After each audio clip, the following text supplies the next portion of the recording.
Hello everyone, welcome back. So, today we will start the first part of the subject network analysis. आज हम part one शुरू करेंगे network analysis का जो कि है बेसिक्स। इस बेसिक्स में जनरली सबसे पहले हम लोग बेसिक डेफिनेशंस देखेंगे। उसके बाद we will see different voltage sources and current sources.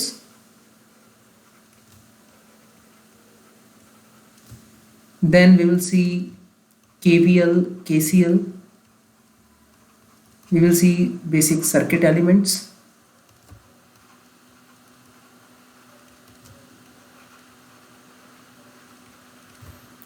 We will also see nodal mesh analysis.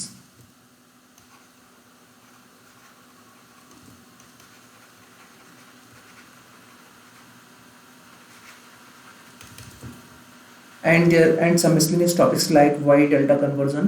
We will also see that. ठीक, देखिए अभी हो सकता है कि आप लोगों को लगे कि पढ़ाने की स्पीड थोड़ी स्लो है, बट आप ये चीज़ ध्यान रखिए कि बेसिक्स वाले पार्ट में थोड़ा आपको स्लो लगेगा, but the basics should be crisp and clear. मतलब आपके बेसिक्स जो है वो बिल्कुल क्लियर होने चाहिए, किसी भी तरह का कोई कन्फ्यूजन नहीं होना चाहिए। इसलिए मैं आपको बेसिक डेफिनेशंस, हर चीज़ की डेफिनेशंस आपको बताऊंगा, जो कि आपको किसी भी इंटरव्यू में आप जब देने जाएंगे तो आपको हेल्पफुल रहेगी। तो सबसे पहले अगर नेटवर्क एनालिसिस के बारे में हम बात करना चाहते हैं तो we should know what do mean by network, कि नेटवर्क का मतलब होता क्या है। Network is nothing but any interconnection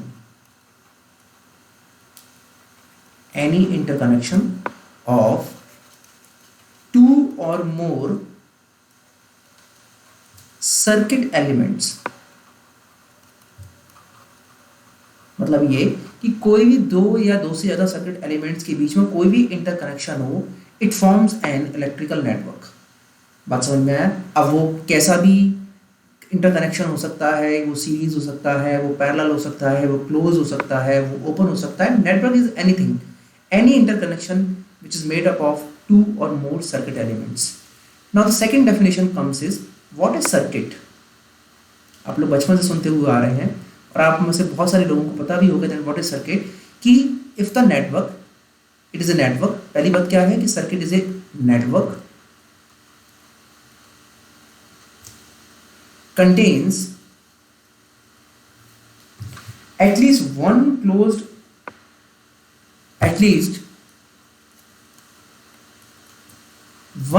path, that network is called as circuit। it means that कि सर कोई भी नेटवर्क हो उसमें अगर एक भी क्लोज पाथ है, मतलब कम से कम एक भी क्लोज पाथ है, तो वो जो नेटवर्क बनेगा उस नेटवर्क को हम कहेंगे सर्किट। तो ये चीज आपको डेफिनेशन पता होना चाहिए कि what is the difference between network and circuit. We can also say that कि every circuit is a network but not all networks are circuits. मतलब ये कि circuit is a subset of network. मतलब ये कि सर नेटवर्क तो कोई भी इंटरकनेक्शन हो किसी भी दो या दो से ज़्यादा सर्किट एलिमेंट्स का, we can call it as a network, but circuit होने के लिए क्लोज पाथ बहुत जरूरी है। So every circuit is a network but not all networks are circuit. ठीक, ये बात सभी को समझ में आ गई। चलिए अब नेटवर्क एनालिसिस में अगर मैं चार्जेस के बारे में बात करूं तो there are two types of charges. We will see that there is one positive charge, it is also called as proton, and there is one negative charge that is also called as electron। Positive charge के लिए जो हम value रखेंगे that is plus 1.602 into 10⁻⁻19 coulomb. Negative charge के लिए जो हम value रखेंगे that is minus 1.602 into 10⁻⁻19 coulomb. That is for the one charge value. ठीक है, बात समझ में आ गया। ये सभी को पता है कि sir what is proton, what is electron. It is nothing but these are some basic elements, जिसमें हम नेगेटिव चार्ज को जो कि हम इलेक्ट्रॉन कहते हैं उसका चार्ज हमें याद रखना है, that is minus 1.602 into 10⁻⁻19 coulomb. और पॉजिटिव चार्ज के लिए हमें वैल्यू याद रखनी है, दैट इज 1.602 इंटू 10⁻⁻19 कूलम। चलिए, the next basic thing is called as current. What is current? सभी को पता है सर कि sir current is basically d I d q by d t, है ना sir, it is instantaneous rate. I know that you all know that, but I must cover this topic, क्योंकि अगर मैं और आगे जो टॉपिक में जाऊंगा उससे पहले ये चीज़ें सभी को क्लियर होना चाहिए। Sir current is defined with respect to any specific point. जब भी करंट की डेफिनेशन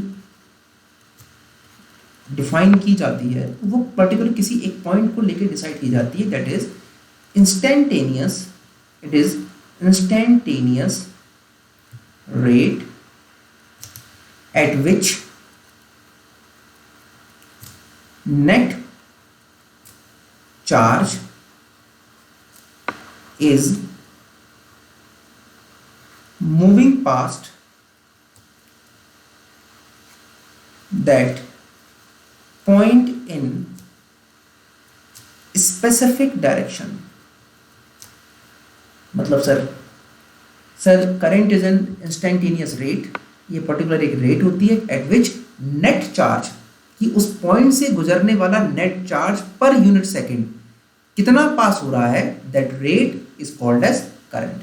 तो मैं क्या कह सकता हूं, मैं कह सकता हूं कि that I is d q by d t with respect to at a particular point, with respect to a particular point net charge कितना पास हो रहा है पर यूनिट सेकंड, उस रेट को मैं क्या कहता हूं, उस रेट को मैं करंट कहता हूं। ठीक है, ये बात सभी को समझ में आ गई। सर इसी डेफिनेशन से I can also define the charge, कि sir what is the charge transfer between all the time at single point. तो मैं कह सकता हूं कि the charge transferred between all the time at a specific point, जिस point पे मैं करंट को डिफाइन कर रहा हूं, is given by basically sir क्या कर सकते sir, it is N differentiation, it is a simple differentiation. अब यहां से मुझे चार्ज निकालना तो मुझे क्या करना पड़ेगा, मुझे इंटीग्रेशन करना पड़ेगा। तो इंटीग्रेशन करने के लिए मैं क्या कर सकता हूं, Q equal to all the time minus infinite से t I of T into D T.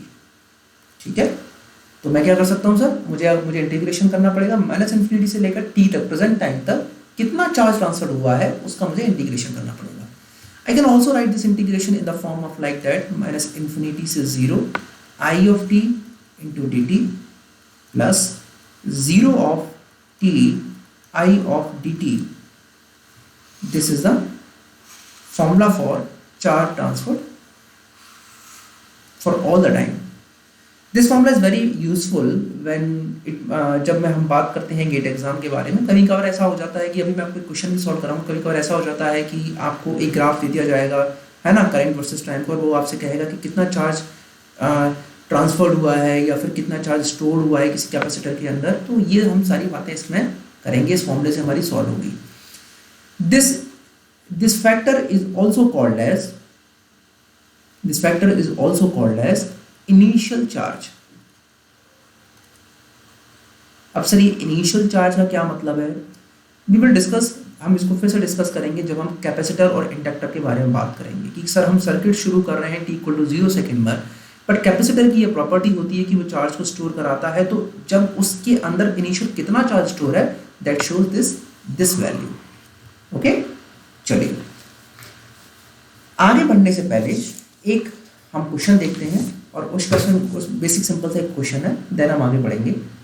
मैं क्वेश्चन आपको बताता हूँ कि एक क्वेश्चन आप लिखिए, फाइंड द चार्ज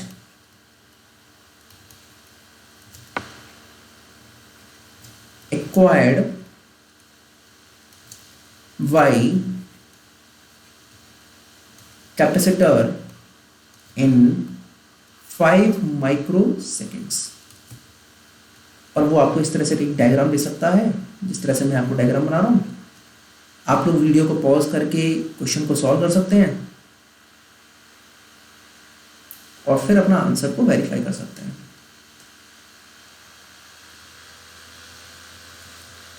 ठीक है, so this is 0 and this is 3 ampere, this is 4 ampere, this is 5 ampere, and this is 7 ampere. Okay, this is your 4 microseconds, this is 3 microseconds, this is 5 microseconds, and this is 6 microseconds. So the question is that you find the charge acquired by capacitor in 5 microseconds, मतलब आपको 5 microseconds तक आपको charge acquired आपको निकालना है basically. तो आप देखिए किस तरीके से आप निकालेंगे। तो देखिए, इस ध्यान से देखिए सर कि 0 से लेकर, what can I do that, कि सर इस ग्राफ को मैं तीन सेक्शंस में डिवाइड कर लेता हूं। That is for from 0 to 3 for first one, for 3 to 4 microseconds, and for 4 to 5 microseconds।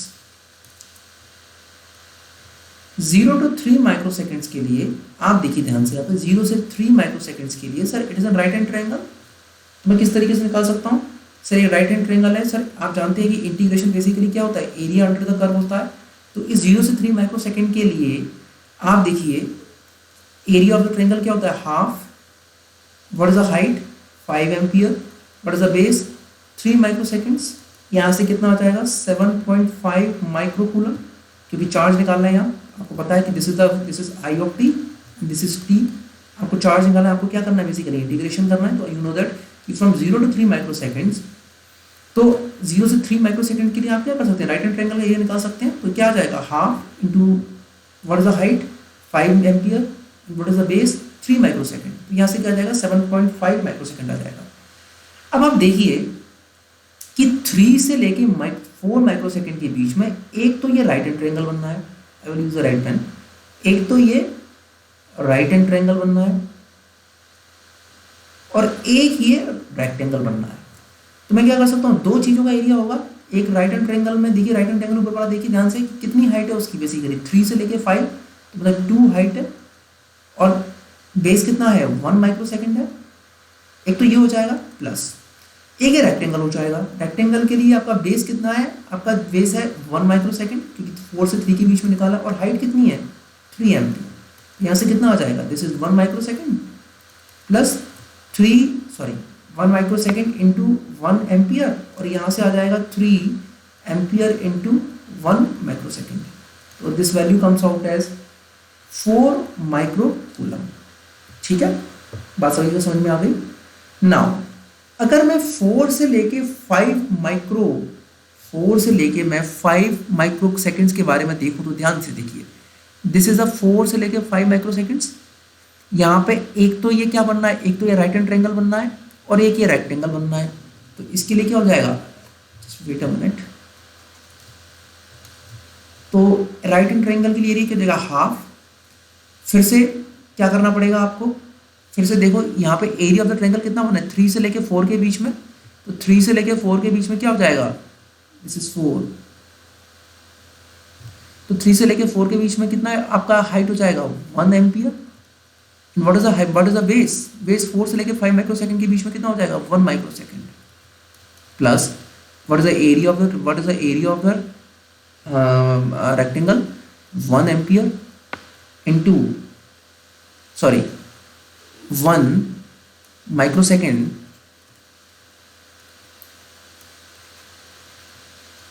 into 3 ampere, it will come out as 3.5 microcoulomb. So what is the total charge acquired by the capacitor? The total charge is the part 1, part 2 plus part 3, 7.5 microcoulomb plus 4 microcoulomb plus 3.5 microcoulomb. It will come out as 15 microcoulomb. This is the answer. तो इस तरीके से gate में question आ सकते हैं, that is very easy. आपको क्या करना है, आपको basically area under the curve निकालना है। आप जानते हैं कि इंटीग्रेशन कैसे निकाला जाता है, इंटीग्रेशन जो होता है वो that is area under the curve. तो अगर आपके पास बिल्कुल कुछ नहीं पता है तो आप स्ट्रेट लाइन की इक्वेशन बना के उसको आप इंटीग्रेट करके निकाल सकते हैं। बाकी अगर आपने मैथमेटिक्स में इंटीग्रेशन पढ़ा है, आपको पता है कि that any integration is basically area under the curve, और वो रेक्टेंगुलर फॉर्म में है वो ट्रायंगुलर फॉर्म में है, तो आप इजीली क्या कर सकते हैं, इजीली आप एरिया निकाल सकते हैं। ठीक है, तो इस तरीके से कभी कभी क्वेश्चंस गेट में पूछ लिए जाते हैं, ये आपको ध्यान रखना है। नाउ अगेन हम आगे बढ़ते हैं अगले टॉपिक के ऊपर, दैट इज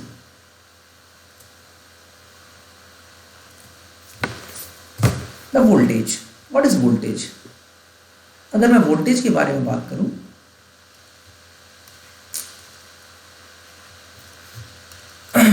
किसी भी टर्मिनल के अक्रॉस अगर मैं वोल्टेज निकालना चाहता हूं, तो वोल्टेज को डिफाइन करने का तरीका होता है कि at any terminal pair voltage is a measure of work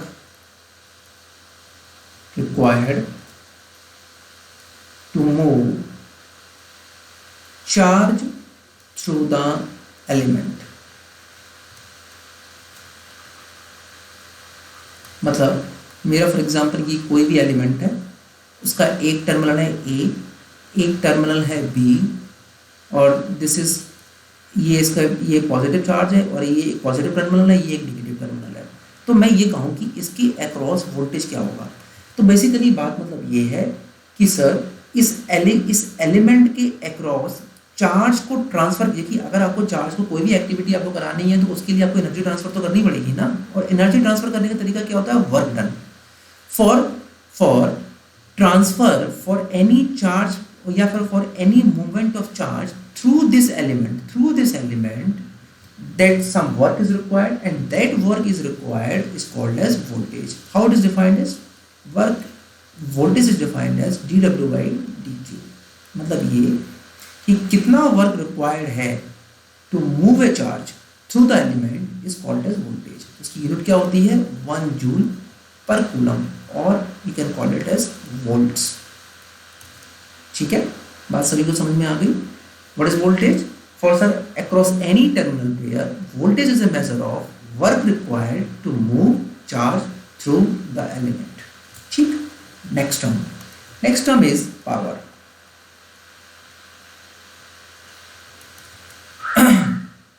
What is power? If 1 joule of energy, wait a minute, if 1 joule of energy is spended in transferring 1 coulomb of charge through device in 1 second, then rate of energy transfer is 1 watt। मतलब ये कि sir किसी भी charge को transfer कराने के लिए आपको वर्क डन करना पड़ेगा। वर्क डन कैसे होगा, एनर्जी स्पेंड करने से होगा। तो 1 जूल ऑफ एनर्जी अगर स्पेंड की जाती है किसी भी चार्ज को ट्रांसफर कराने के लिए, तो वो उस एनर्जी की रेट को हम पावर कहते हैं। तो how power is defined mathematically, power is dw by dt। It is rate of change of energy transfer या rate of change of work done. अब इस मैथमेटिकली सर मैं अगर बात करूं तो can I write is dw by dq into dq by dt। क्या मैं ऐसा कर सकता हूं with the help of partial differentiation? बिल्कुल कर सकता हूं सर मैं dw को पहले dq से डिफरेंशिएट करा दूं एंड देन dq को dt से डिफरेंशिएट करा दूं, the formula will be same. Now अभी आपने देखा what is dw by dq। dw by dq is v, that is potential voltage, and what is dq by dt, अभी आपने थोड़ी देर पहले देखा, दैट इज करंट। तो मैं ये कह सकता हूं कि power equal to voltage multiply with current, ठीक है। And what is the unit of power, that is watt. Okay, can I say that? Okay, सो अभी तक हम लोगों ने क्या देख लिया? अभी तक हम लोगों ने करंट को देख लिया, हम लोगों ने वोल्टेज को देख लिया, हम लोगों ने पावर को देख लिया। तो ये चीज़ सर ध्यान रखनी है। अगर मैं रजिस्टर के अक्रॉस में बात करूं, if across any register, can I define the power? Yes, I can. Power across register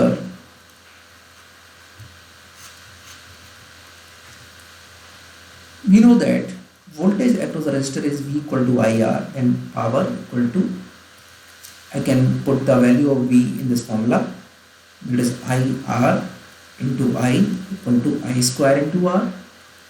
I can also write I equal to V by R, है ना? We know that I equal to V by R होता है। तो मैं क्या कर सकता हूँ? तो मैं just wait a minute, तो पावर इक्वल टू V की जगह मैं V रखने देता हूँ, I की जगह मैं V by R कर देता हूँ, that is V square by R, and we also know that 1 by R equal to G, that is conductance। तो क्या हो जाएगा power?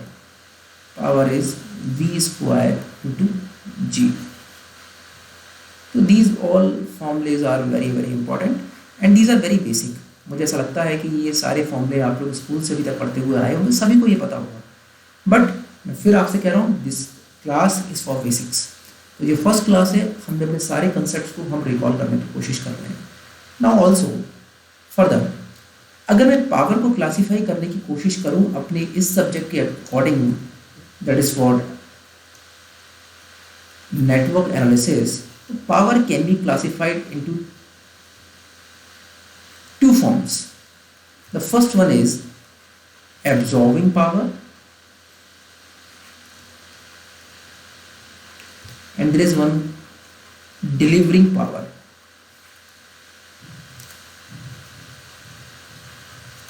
So what is absorbing power, what is delivering power? It completely depends upon the element। Generally there are two type of elements। आने वाली class में बेटा हम ये पूरा एलिमेंट्स बहुत ही डिटेल में स्टडी करने वाले कि what is the classification of elements, but अभी चूंकि ये मैं ये कंसेप्ट बता रहा हूँ, देन मुझे बताना पड़ेगा कि there are two type of elements. The one element is active element and the second element is called as passive elements. तो अगर कोई एलिमेंट पैसिव है then it will absorb the power, if any element is active then it will deliver the power.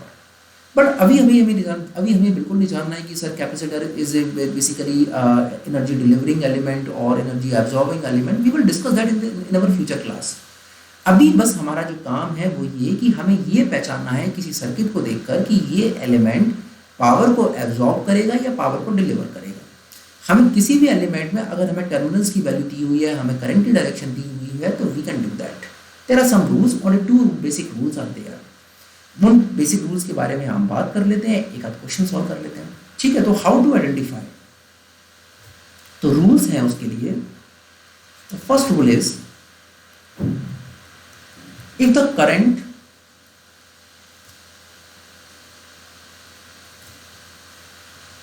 Arrow or direction is entered into the positive terminal of an element, then it is an absorbing power। अभी मैं example देके बहुत detail में आपको समझाऊंगा, बिल्कुल tension लेने की जरूरत नहीं है। The second one is if the current arrow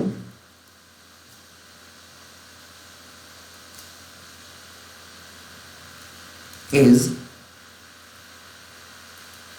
directed out of positive terminal of any element, then it is a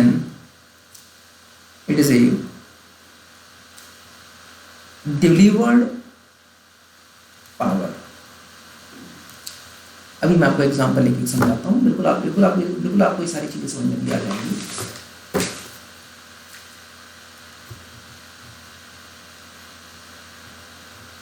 there is one current source, इसके टर्मिनल है ये this minus plus B, this is one current source. ठीक है, अभी आप देखिए ध्यान से। पहला रूल ये कहता है कि अगर करंट का एरो पॉजिटिव टर्मिनल के एलिमेंट के पॉजिटिव टर्मिनल में अगर एंटर्ड होता है then it is called as an absorbing power, else it will be an delivering power. आपको बस टर्मिनल ध्यान रखनी है और करंट की डायरेक्शन रखनी है।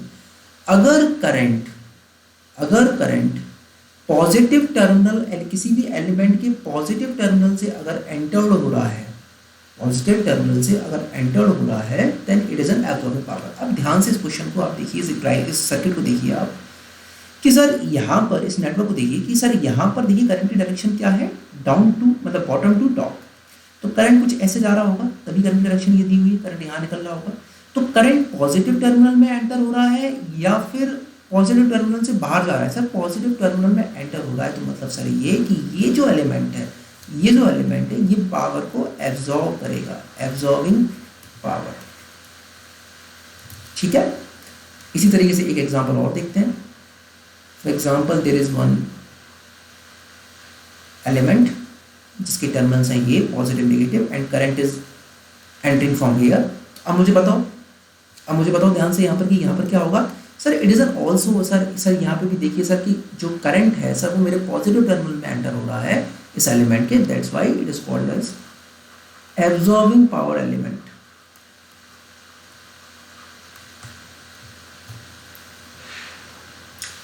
इसी तरीके से मैं एक सर्किट और बना के दिखाता हूं।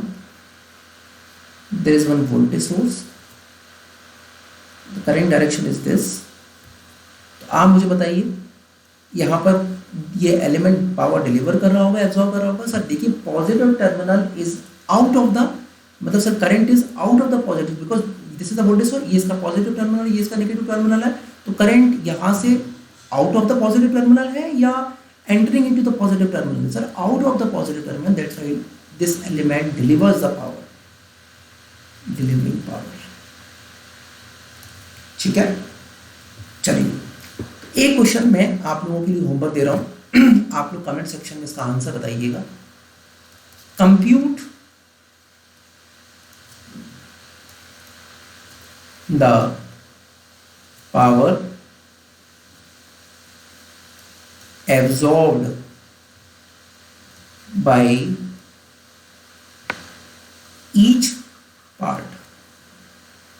मैं तीन क्वेश्चंस दे रहा हूं, आप लोग कमेंट सेक्शन में जो आंसर बताएंगे वो ए बी सी करके ही आंसर कमेंट सेक्शन में बताएंगे एंड आई विल रिप्लाई कि whether the answer is right or wrong. This is one element, इसका ये एक टर्मिनल है, इसका ये एक टर्मिनल ये है। Current is entering is 3 ampere and the voltage out is 2 volt. B part, there is one element, ठीक है, इसके terminal negative positive and current is entering from here that is -3 ampere और इसका पोटेंशियल जो है that is 2 volt. ठीक है बेटा, चलिए एक सी पार्ट और दे देता हूं मैं।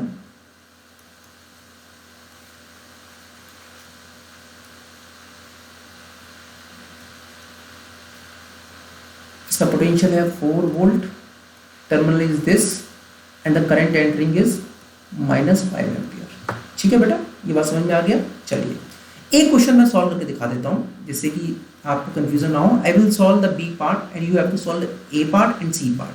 ठीक है सर, अगर करंट यहां से -3 एम्पियर जा रहा है तो इसका मतलब क्या है? Sir if current is entering from A to B is -3 ampere, तो 3 एम्पियर करंट कहां से फ्लो करेगा?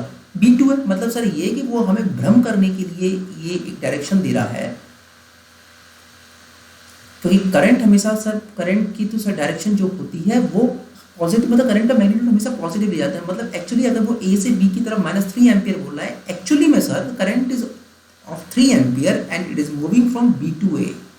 ठीक है, तो अगर बेटा मैं इस क्वेश्चन के सॉल्व करने की मैं बात करूं तो आप मुझे ये बात बताइए कि सर -3 एम्पियर पॉजिटिव टर्मिनल में एंटर हो रहा है, but we know that sir we have to take current as positive. तो करंट -3 एम्पियर यहाँ है, तो करंट की डायरेक्शन एक्चुअली क्या है, ये करंट की डायरेक्शन है, दैट इज 3 एम्पियर। बात समझ में आ रही है? Current direction is 3 ampere from, it is from entering into the positive terminal, या फिर इट इज फ्रॉम एंड, या ये जो है बेसिकली ये आपका एंटरिंग कर रहा है या फिर ये बाहर जा रहा है। सर ये पॉजिटिव टर्मिनल से बाहर जा रहा है, तो पहली बात तो ये क्या होगा, डिलीवरिंग पावर होगा। And what is the value of power, absorb power कितना होगा, पहली बात तो ये क्या करेगा, डिलीवरिंग पावर करेगा। And what is the value of power, V into I, आप जानते हैं 2 into 3 that is 6 watt. But sir this power is delivered power, this power is called as delivered power and this power, the value of this power is 6 watt, but it is a delivering power. लेकिन हमसे question में क्या पूछा, power absorb. अगर delivered power 6 what है तो absorb power कितना होगा, -6 वॉट। एब्जॉर्ब पावर बेटा कितना होगा, -6 watt. This thing is clear बेटा सभी को। इसी तरीके से आपको question number A and question number C करना है। आप अपने आंसर्स कमेंट सेक्शन में दीजिएगा, मैं आई विल अप्लाई दैट। और जिन बच्चों को डाउट होगा आप अपने कमेंट सेक्शन में फीडबैक बताइएगा, बेटा जो भी वीडियोस में दिक्कत है I will try to rectify that mistake in further videos. ठीक है, thank you so much for joining, kindly subscribe the channel and share it.